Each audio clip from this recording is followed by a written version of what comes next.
세계적인 디지털 학습의 선구자들이 강조하는 교육은 어떤 모습일까요?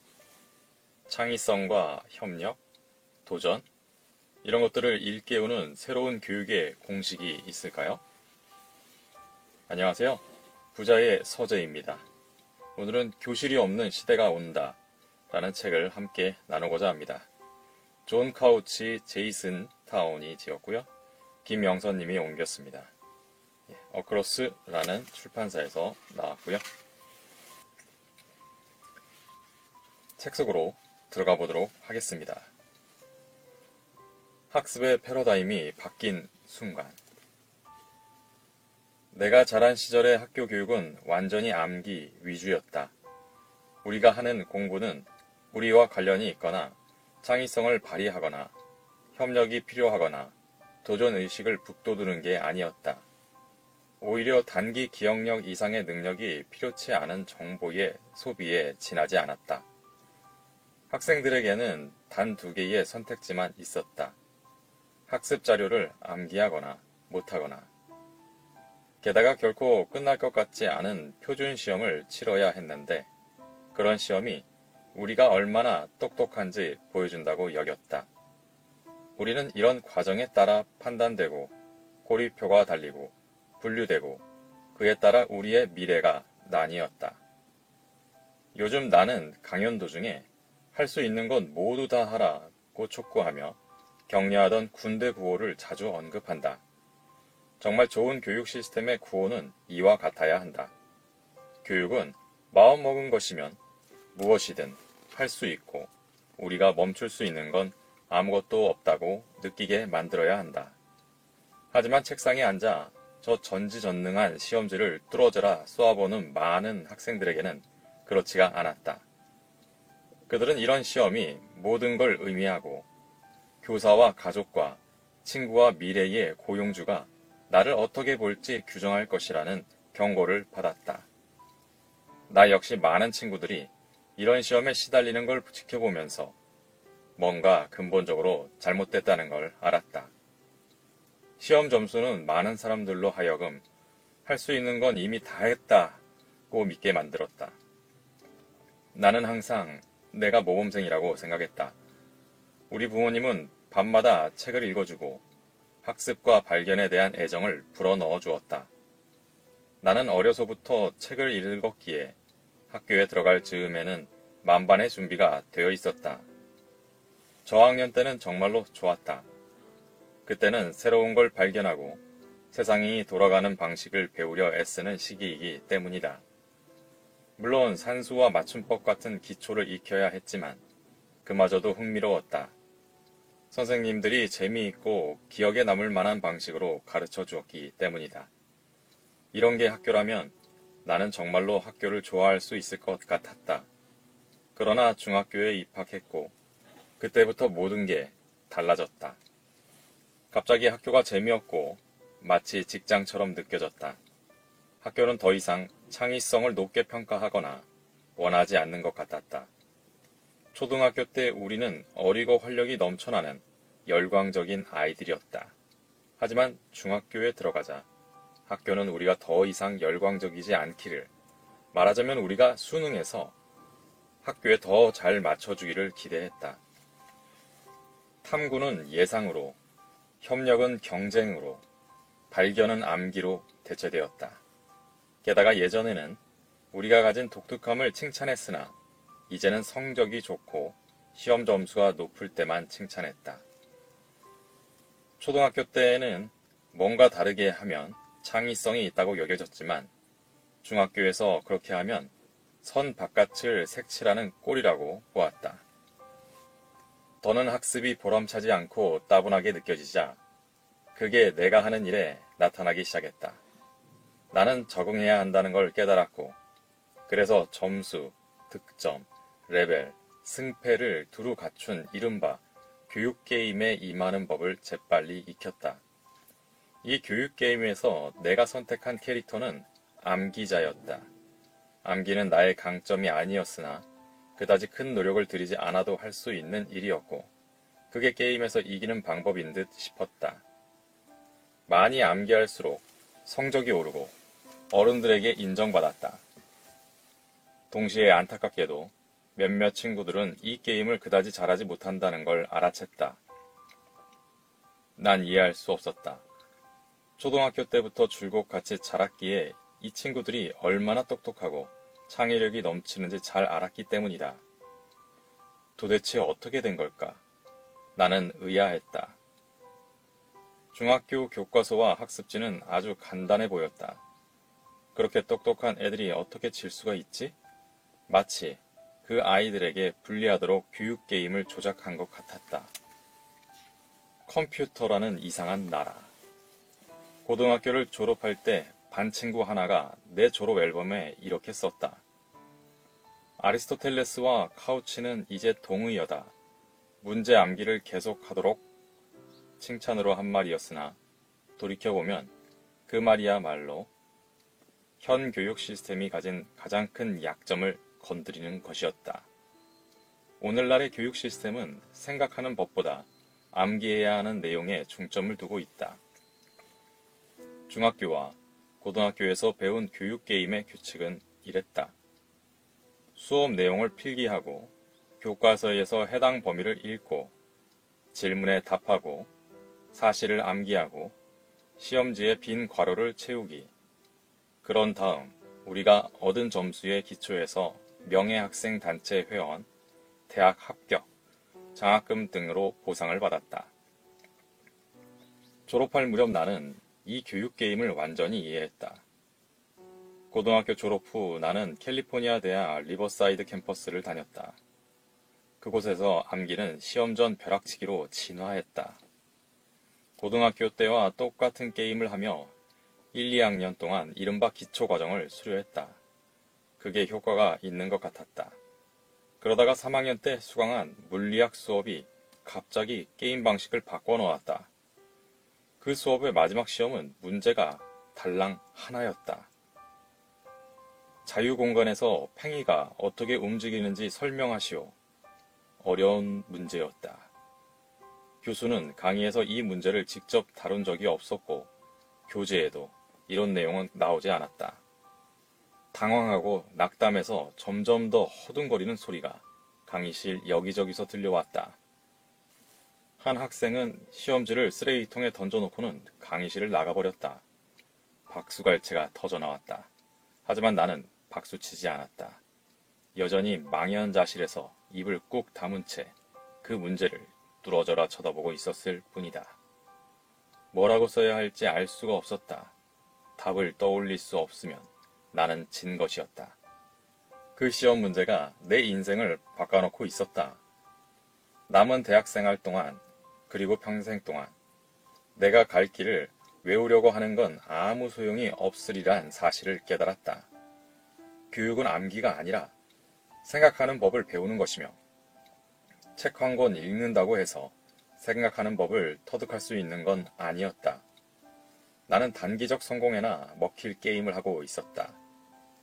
하지만 내가 따르는 게임 규칙은 이 새로운 게임과 실생활에 아무런 쓸모가 없었다.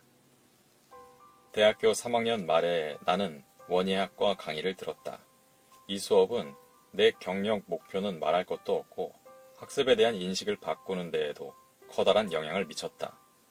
원예학과 강의를 신청한 건 오로지 원예학과가 IBM 컴퓨터와 컴퓨터 프로그래밍 강의를 제공하는 몇 안 되는 학과 가운데 하나였기 때문이다. 나는 도전을 요구하는 프로그래밍과 거기에는 단 하나의 정답이 없다는 사실에 매료되었다. 이 과정을 통과하려면 팽이의 움직임을 설명하는 물리학 시험과 마찬가지로 암기에만 의존할 수 없었다. 논리와 시각화, 다시 말해 발견으로 이끌어낼 수 있는 사고 유형이 필요했다. 어떤 동급생들은 강의가 어려워서 낙담했지만 나는 도전해볼 만하다고 느꼈다. 더 중요한 건 정말로 효과적인 학습이 되려면 문제 해결 과정에 기반을 두어야 한다는 사실을 알게 되었다는 점이다.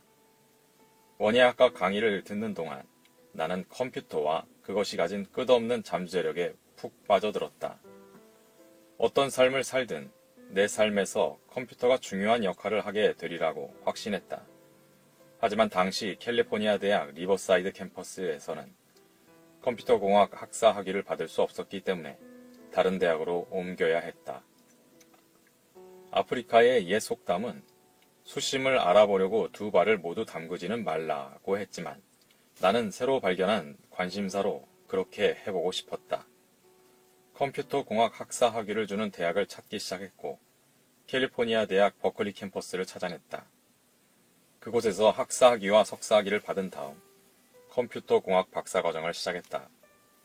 컴퓨터공학 공부는 나를 흥분시켰다. 컴퓨터를 할 때마다 권한을 부여받아 자신감이 솟아나는 것 같았다. 갑자기 속박에서 풀려난 사람이 가질 법한 그런 느낌이었다. 나는 무엇이든 할 수 있다고, 다시 한번 할 수 있는 건 모두 다 할 수 있다고 느꼈다. 마치 마법처럼 문이 열려 있어 내가 이전에 그 존재를 알지 못했던 세계가 모습을 드러낸 것 같았다. 나는 이상한 나라에 처음 발 들여놓은 앨리스였다. 1972년 나는 세계에서 가장 크고 높이 평가받던 기술 기업인 휴렛 패커드에 취직했다. 나는 내가 매우 중요한 일을 하고 있다고 느꼈다. 그러다가 몇 년 후에 전화를 한 통 받았다.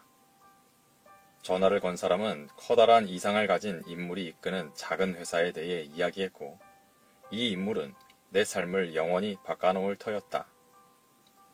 디지털 네이티브의 탄생. 자네가 스티브 잡스를 만나봤으면 좋겠군. 전화를 건 사람이 말했다. 누구요? 내가 물었다. 애플 컴퓨터 설립자 말일세. 휴렛 패커드의 옛 상사였던 톰 휘트니 박사한테서 전화가 온 건 1978년 여름 어느 맑고 화창한 날이었다. 휘트니 박사는 그 무렵 애플 컴퓨터라는 유망한 스타트업 기업의 기술 담당 부사장이 되었다. 나는 5년 동안 휴렛 패커드에서 컴퓨터 프로그래머이자 소프트웨어 책임자로 있었지만 애플에 대해서는 거의 들어본 적이 없었다. 게다가 왜 톰이 자기 집으로 불러 그 회사 설립자를 만나게 하려는 건지 잘 몰랐다. 알았어요. 나는 톰에게 말했다. 한번 들르죠. 물론 그 전화를 끊었을 때 내가 곧 내 인생을 바꾸고 나를 상상도 못한 곳으로 데려갈 엄청난 여정을 시작하게 되리라고는 꿈에도 몰랐다. 스티브 잡스와의 첫 만남은 좋은 경험이었다. 잡스는 좀 괴짜였고 자신의 비전에 대해 그토록 열정적인 사람은 지금껏 만난 적이 없었다. 아직 존재하지 않는 것들이 마치 기정사실인 듯 말했고 이른바 개인용 컴퓨터가 온갖 것을 실현할 수 있는 잠재력을 가진 발명품이라고 장담했다. 중앙 컴퓨터와 소형 컴퓨터 업계 출신인 나로서는 어떻게 받아들여야 할지 잘 몰랐지만 분명 흥미진진한 이야기였다. 첫 만남에서 나는 스티브가 하드웨어 전문이고 소프트웨어 전문가를 찾고 있다는 사실을 알게 되었다. 날 만나려 한 것도 그 때문이었다. 스티브는 사이언티픽 아메리칸에도 대략 소개된 한 연구 결과에 대해 이야기했다. 일정한 거리를 움직이는데 어느 동물이 가장 적은 양의 에너지를 사용하는지 분석한 내용이었다. 콘도르가 1등이네. 스티브가 말했다. 인간은 콘도르에게 못 미치지. 우리 순위는 그 목록에서 상위 30%쯤 되는 위치에 해당해. 그런 다음 이번에는 실험 방법을 바꿔 인간이 자전거에 올라탔다. 인간이 같은 거리를 자전거로 달린다면 얼마나 효율적일까? 스티브는 흥분하며 말했다. 자전거를 탄 인간이 콘도르를 일방적으로 이겨버렸지. 스티브가 말했다. 개인용 컴퓨터가 그렇게 할 수 있다네. 정신의 자전거인 셈이지. 그건 유사일의 가장 놀라운 도구야. 스티브는 자전거가 우리의 신체 능력을 증폭시키는 것과 마찬가지로 기술이 우리의 지적 능력을 증폭시킨다고 보았다. 기술이 인류가 이미 도달한 곳으로 더 빠르고 효율적으로 우리를 데려갈 뿐더러 그 너머를 발견하고 새로 만들어내서 예전에 없던 혁신을 이루게 해줄 터였다. 1960년대의 대학생이었던 나는 거리에서 일어난 사회혁명을 직접 목격했다. 하지만 스티브가 본대로 사람들에게 권한을 부여해줄 진정한 사회 변혁은 기술일 터였다. 첫 만남 후 곧바로 스티브는 내게 쿠퍼티노에 있는 벤들리 건물에 애플 사무실로 와달라고 했다. 거기서 그는 애플에서 같이 일하자고 제안했다. 나는 약간 회의적이었다. 휴렛패커드에서 우리는 25만 달러에 판매할 대형 컴퓨터를 만들고 있었지만 애플은 2,500달러에 판매할 작은 개인용 컴퓨터를 만들고 있었다. 게다가 애플의 급여는 4만 달러로 한도가 정해져 있었다. 스티브가 애플을 단지 경제적 이익을 가져다 줄 대상으로만 보지 않고 자신의 비전을 공유할 사람들을 원했기 때문이다. 휴렛패커드보다 급여가 적기는 했지만 이 새로운 개인용 컴퓨터의 세계가 아주 흥미롭다는 사실은 인정하지 않을 수 없었다. 나는 생각해보겠다고 말하고 휴렛패커드 사무실로 돌아왔다. 하지만 스티브가 얼마나 끈질긴지 아는 데는 오랜 시간이 걸리지 않았다. 금요일 밤에 가족과 함께 집에 있는데 초인종이 울렸다. 내가 내다봤을 때 손에 상자를 들고 웃으면서 문 앞에 서 있는 사람은 다름 아닌 스티브였다. 이봐 존, 스티브가 말했다. 세상을 바꿀 준비가 됐나? 집 안으로 들어온 스티브는 상자에서 애플2를 꺼내더니 3살짜리 아들 크리스토퍼가 앉아있던 식탁에 올려놓았다. 그러고서는 크리스토퍼에게 작동법을 알려주었다. 크리스는 금세 애플2에 빠져들었다. 네가 좀 뭘 아는구나, 크리스. 스티브가 아들에게 말했다. 내 아빠가 아저씨 회사에 와서 일하면 네가 이걸 가져도 좋아. 나는 웃음을 터뜨릴 수밖에 없었다. 스티브와 나는 기술, 컴퓨터, 그리고 그가 가진 원대한 비전의 가능성에 대해 계속 이야기를 나누었다. 스티브가 우리 집을 나설 무렵에는 나 역시 그 무한해 보이는 가능성을 믿기 시작했다. 하지만 결정적인 영향을 미친 건 주말 동안 지켜본 크리스의 행동이었다. 크리스는 주말 내내 애플2를 타고 달렸다. 텔레비전도 통 보지 않고 그 개인용 컴퓨터에 들러붙어 앉아서 이것저것 살펴보더니 3살짜리가 할 수 있으리라고는 생각하지 않았던 걸 만들어냈다. 무엇보다 중요한 건 크리스가 무척 즐겁게 뭔가를 배우고 있었다는 점이다. 교사나 부모가 시켜서가 아니라 아이가 원해서 말이다. 나는 아들의 상기된 얼굴에서 스티브의 비전을 볼 수 있었다. 토요일에 나는 크리스에게 컴퓨터에 너무 정붙이지 말라고 했다. 내가 애플에서 일하지 않게 되면 돌려보내야 하기 때문이었다. 그 제안을 받아들여도 될지 확신이 서지 않았다. 간단해 아빠, 크리스가 말했다. 그냥 한다고 그래. 다음 주에 나는 휴렛패커드를 그만두고 스티브 잡스와 함께 일하는 애플의 54번째 직원이 되었다. 이후 수십 년 동안 컴퓨터 기반 기술이 전 세계 아이들의 삶 속으로 들어가는 걸 나는 운 좋게도 맨 앞줄에 앉아 지켜보았다. 크리스의 경우 기술에 대한 관심이 가실 줄 몰랐다. 고등학교 때는 사실상 전문가가 되어서 이미 프로그램을 기획하여 설계하고 작성할 수 있었다. 게다가 캘리포니아 고등학교 역사 박람회에서 디지털 인터랙티브 프레젠테이션을 선보여 심사위원들의 감탄을 자아냈다. 크리스는 펜실베니아 대학에서 컴퓨터 공학 학위를 받았고 첫 직장은 이베이 웹사이트를 설계한 팀이었다. 요컨대 크리스는 새로운 디지털 네이티브 세대의 최초 주자가 되었다. 전혀 다른 세대, 디지털 네이티브. 디지털 네이티브란 말은 교육학자이자 미래학자인 마크 프렌스키가 2001년에 쓴 논문에서 처음 소개했다. 대체로 1979년 이후에 태어난 사람들이 이에 해당한다. 개인용 컴퓨터, 전자게임, 태블릿, 그리고 마침내 휴대전화로 이어진 디지털 세상에서 성장한 첫 세대를 말한다. 예를 들어 오늘날 고등학생들은 구글이 생겨난 이후에 태어나서 인터넷이 없는 세상은 알지도 못한다. 이들은 도서관 대출증을 본 적조차 없을 것이다. 그 대신에 검색 엔진, 위키피디아, 유튜브 같은 즉각적인 웹 기반 자료에 의존해 답을 찾는다. 올해 대학을 졸업한 사람들은 2007년 아이폰이 처음 나왔을 때 아직 초등학생이었다. 현재 중학교 1학년생 5명 가운데 4명은 자기 휴대전화를 갖고 있으며 필요하면 언제든 풍부한 컨텐츠와 웹을 이용할 수 있다. 이런 변화가 중요한 이유는 이들 기기가 미치는 영향력 때문이 아니라 이들 기기에 활력을 불어넣는 플랫폼과 생태계 때문이기도 하다. 어떤 사람들은 오늘날 디지털 네이티브들이 앱 세대로 성장하고 있다고 말한다. 어른들은 흔히 현대 기술을 도구라고 이야기하지만 디지털 네이티브들은 그냥 자신이 살아가는 환경의 일부라고 여긴다. 우리 세대가 전기를 인식하는 방식과 다르지 않다. 어렸을 때 나는 전기를 이용하지 않았다. 전기는 그냥 존재할 뿐이었다. 이런 까닭에 프렌스키는 이렇게 말한다. 디지털 네이티브는 그들 선배와는 근본적으로 다른 방식으로 정보를 생각하고 처리한다.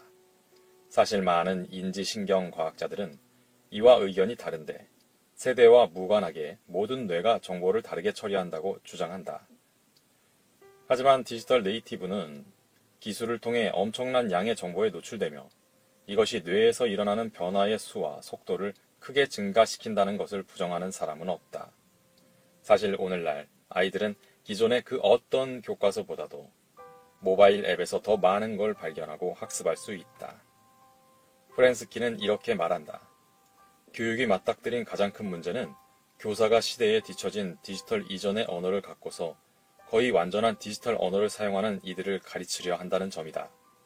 현재의 교육 시스템은 디지털 네이티브와는 너무나 다른 요구를 가진 아주 다른 세상의 아주 다른 아이들을 가르치기 위한 것이었다. 아주 다른 세상의 아주 다른 아이들. 오늘날 우리는 기술 혁신이 빠르게 일어나는 세상에 살고 있다. 변화를 일으킬 새로운 발명품을 가진 스타트업 기업이 매일 생겨나는 것 같다. 창의성 넘치고 최신 기술로 무장한 전 세계의 선지자들은 현 상황을 무너뜨리고 비효율적인 설계를 수정해서 시대에 뒤진 시스템을 업그레이드하고 전체 산업을 재편한다. 단 하나, 교육은 제외하고 말이다. 지난 세기에 우리의 교육 시스템에는 혁신적인 변화가 없었다. 학교와 교실 차원에서 일부 성공을 보여준 경우에도 그 이상의 가능성으로 확대되지는 못했다. 한 야심찬 발명가 이야기를 해보자. 이미 몇 가지 발명품으로 성공을 거둔 그는 교육개혁에 관심을 가졌다. 많은 사람들과 마찬가지로 지루한 교과서와 강의가 아닌 아이들을 가르치는 더 나은 방법이 필요하다고 생각했다. 그는 우리의 교육 시스템을 바꿔야 한다는 사실을 깨달았다. 그래서 현존하는 최첨단 기술을 이용해 우리가 기존에 알고 있던 그 무엇과도 다른 것을 발명했다. 대중매체까지 이 발명품에 열광하며 그것이 교육을 완벽히 혁신하리라 선언했다. 따분한 교과서는 이제 과거의 유물이 될 터였다. 모든 학생이 평등하게 배울 수 있을 터였다. 줄맞춘 책상과 학교 종이 있고 교사가 학생들 앞에 서서 수업을 하는 전통적인 교실은 곧 역사 속으로 사라질 터였다. 이 발명품은 교육용 영화라 불렸는데 1911년 토머스 에디슨이라는 사람이 만들었다. 이후 한 세기 동안 에디슨의 발명품이 교육 문제를 썩 잘 해결하지 못했다는 사실은 분명하다. 우리의 학교나 교실이 그다지 달라지지 않은 까닭이다. 하지만 대체 어떻게 그럴 수가 있을까? 에디슨은 이미 1877년에는 사진, 1879년에는 전구, 그리고 1891년에는 영화 촬영용 카메라로 세상을 바꿔놓았으나 교육에서는 흔적 하나 남기지 못했다. 모든 시대를 통틀어 가장 뛰어난 발명가 중 한 명으로 손꼽히는 인물이 교육개혁을 가로막는 장애물을 극복할 수 없었다면 과연 오늘날 우리가 그것을 극복할 수 있을까? 무엇을 변화시켜야 할까? 우선 교육용 영화라는 에디슨의 발상에 무슨 문제가 있는지 살펴보는 게 도움이 될 수 있다. 실제로 여러 지식인이 이 발명품의 실패를 예측했다. 가장 주목할 만한 인물은 심리학자 존 듀이이다. 듀이는 아이들이 실제 현장에서 직접 해보고 상호작용하는 학습을 통해 가장 잘 배운다는 점에 주목하면서 교육용 영화가 기발하기는 하지만 실용성이 떨어진다고 주장했다. 영화로 학습 내용을 보고 앉아있는 것은 교사가 직접 가르치는 내용을 듣고 앉아있는 것과 별반 다르지 않다고 그는 생각했다. 진정한 학습은 수동적인 관찰이 아니라 능동적인 참여가 필요한 사회적이고 상호작용하는 과정이라고 주장했다. 에디슨의 교육용 영어가 실패한 이후 수많은 선지자, 혁신가, 교육개혁가가 그의 선례를 따라 차세대 혁신을 시도했다. 그리고 차례차례 실패했다. 그 이유는 주의가 옳았다. 지루한 내용을 이런저런 매체로 옮긴다고 해서 지루해지지 않는 건 아니고 그런 식으로는 학습을 개선할 수 없다. 학습을 개선하는데 기술 못지않게 중요한 것이 잠재력이다. 잠재력을 수단 삼아 증명된 학습법을 통합하고 교사에게 권한을 부여해 학습을 더 잘 전달하게 하지 않는 한 교육 개선은 실패할 수밖에 없다. 우리가 원하는 교육의 미래를 확보하려면 기술과 학습을 통합해야 한다. 고무적인 사실은 현재 진행되는 혁신과 앞으로 일어날 혁신들이 이 둘을 통합하고 있다는 것이다. 따라서 미래는 밝아 보인다. 게임 방식을 바꿔놓은 에디슨의 발명품인 전구처럼 말이다. 하지만 그러려면 변화가 필요하다. 애플에서 장기 근속한 교육 담당 부사장이자 내 아이의 아버지인 동시에 손자를 둔 할아버지로서 나는 감사하게도 기술과 혁신이 직접 해보면서 가르치고 배우는 놀라운 방식을 가능하게 만드는 상황을 목격하고 있다. 나는 세계 구석구석을 찾아다니며 직접 최고와 최악의 교육 시스템들을 둘러보았다.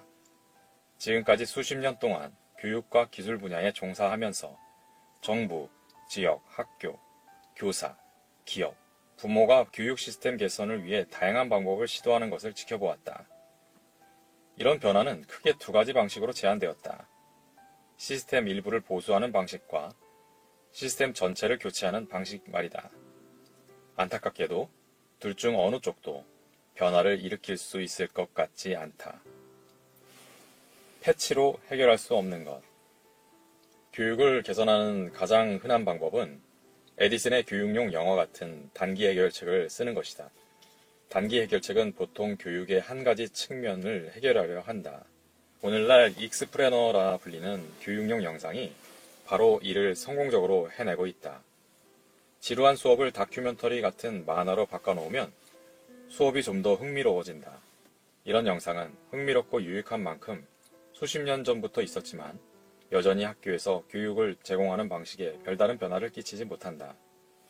나는 해결해야 할 교육의 특정한 부분을 소프트웨어 업계 사람들이 말하는 이른바 버그로 보고 싶다. 컴퓨터의 버그는 시스템을 의도치 않은 방식으로 작동시키는 결함 있는 코드다. 기술자는 이 버그를 해결하기 위해 처음부터 다시 시작해서 전체 프로그램을 제작할 수도 있지만 이는 효율성이 떨어진다. 그래서 대신에 당면한 문제를 빠르게 해결할 수 있는 작은 개선책인 패치를 개발한다. 이런 일은 교육 분야에서도 일어난다. 시스템 자체를 손보기보다 빠른 패치로 교육의 버그를 해결하는 편이 훨씬 더 쉽다. 하지만 버그를 빠르게 해결하는 게 꼭 나쁜 건 아니라는 점을 분명히 해두자. 코피가 날 때 이를 막으려면 분명 화장지가 쓸모 있다. 코피를 먹게 하는 근본적인 해결 방법은 아니지만 말이다. 따라서 내 말은 구멍난 교육을 땜질하는 게 아무짝에도 쓸모없다기보다는 한계가 있다는 뜻이다. 게다가 이런 식의 방법은 흔히 소소한 해결책을 제공할 뿐이어서 확대하기가 어렵다. 패치는 너무 작아서 특히 디지털 네이티브가 맞닥뜨린 교육의 근본 문제를 해결할 수가 없다. 두 번째로 흔히 도입하는 교육 개선 방법은 정반대다. 공공교육 시스템을 무너뜨리고 사립학교나 자율형 공립학교 또는 온라인 학교 같은 완전히 다른 것으로 교체하는 방식이다. 이는 컴퓨터를 통째로 쓰레기통에 버리고 새로 사는 것과 같다. 물론 새로 구입한 컴퓨터도 몇 년 지나면 구식이 되리란 사실은 무시된다. 실제로 무어의 법칙이라는 유명한 견해가 있다. 이 법칙에 따르면 새로운 컴퓨터의 처리 속도가 18개월마다 2배로 증가한다. 처리 속도만이 아니다. 모든 기술 변화가 기하급수적인 속도로 일어나고 있다. 새 스마트폰이나 태블릿을 장만한 지 겨우 1년 만에 새로운 모델로 바꾸는 경우가 얼마나 허다한가. 최신 하드웨어를 따라가는 건 어렵고 비용이 많이 드는 일이다. 교육에서도 마찬가지다. 거의 해마다 서로 다른 교육 개혁자가 교육 시스템 전체를 폐기하고 새로 시작해야 한다고 제안한다. 최근에는 사립학교, 자율형 공립학교, 온라인 학교 같은 발상이 교육 시스템 전체를 다시 생각하는 더 나은 방식으로 제안되고 있다. 이런 모델들은 일부 성공을 거두기도 했으나 사실은 이들이 교체하려는 시스템만큼이나 정적이고 기술과 마찬가지로 복잡하고 비용이 많이 들면서도 실제로 기존 시스템보다 더 나은지는 보장할 수 없다. 안타깝게도 교육 시스템을 땜질해 보수하는 선택도 비슷하게 정적인 또 다른 시스템으로 교체하는 선택도 성공할 수 없다. 그 이유는 세상이 끊임없이 변하고 있기 때문이다. 사회가 변하고 지도자가 변하고 기술이 변하고 가족이 변하고 아이들이 변하고 우리의 기대도 변한다. 교육에도 무어의 법칙이 어느 정도 존재한다. 기술 발전이 가속화되면서 새로운 세대의 학생들은 그들 특유의 요구에 따라 부모 세대와는 다른 세계에 깊이 빠져든다. 진정하고도 유일한 해결책은 이런 아이들과 함께 배우고 적응하고 변화하는 것이다. 모든 아이에게 최고가 될 시스템. 컴퓨터와 마찬가지로 교육이 현 세대의 요구에 부응하려면 준비된 시스템이 필요하다. 또 변화에 발맞춰 그 시스템을 설계하고 발전시키고 시행할 역량과 민첩성을 갖춘 지도자가 필요하다. 지금까지는 그렇지 않았다. 우리의 교육 시스템이 대부분 구식이라 접속이 잘 안 돼서 여기에 의지하는 사용자, 즉 학생과 교사의 요구에 부응하는데 어려움을 겪고 있다. 교육의 보수와 교체는 답이 아니다. 정말로 필요한 일은 교육의 회로를 새로 바꾸는 것이다. 다시 말해 교육 운영 체계를 업그레이드해서 학생, 교사, 부모, 사회를 더 잘 연결하고 학교가 창의성과 혁신적 사고를 키울 수 있게 해야 한다. 교육 시스템의 회로를 완전히 바꿔야만 계획하는 업그레이드가 합선을 일으킬지 모른다는 두려움 없이 새로운 변화에 적응할 수 있다. 말하자면 수동적인 교육 모델에서 벗어나 능동적인 학습 모델로 이행할 수 있다. 교육의 회로를 새로 바꾼다는 건 오늘날 우리가 교육에서 맞닥뜨린 가장 큰 도전에 응한다는 뜻이다. 어떻게 학습 관련 연구와 현재 기술을 이용해서 오늘날 학생들의 요구에 더 잘 부응하도록 개인 맞춤형 학습 경험을 제공할 것인가 하는 도전 말이다. 그러려면 아이들과 이들을 가르치는 교사들을 어떻게 동기부여하고 훈련시키고 발전시키고 평가하고 판단할지에 대해 지금까지와는 다르게 생각해야 한다. 또 이것은 아이들이 배워서 성공을 거둘 수 있는 잠재력이 무한함을 알고서 그 잠재력을 끌어내야 한다는 뜻이다. 현재의 교육 시스템이 일부 아이들에게는 세계 최고이겠지만 모든 아이들에게 최고가 되기를 나는 바란다. 불행하게도 내가 어렸을 때 해야 했던 교육 게임이 지금도 계속되고 있고 그것이 불평등을 양산하고 있다. 모든 게 심지어 지금 우리가 만족하는 것도 더 좋아질 수 있다. 그런데 흥미롭게도 개선을 가로막는 교육 시스템의 결함은 우연히 생겨난 게 아니라 의도적으로 만들어진 것이다.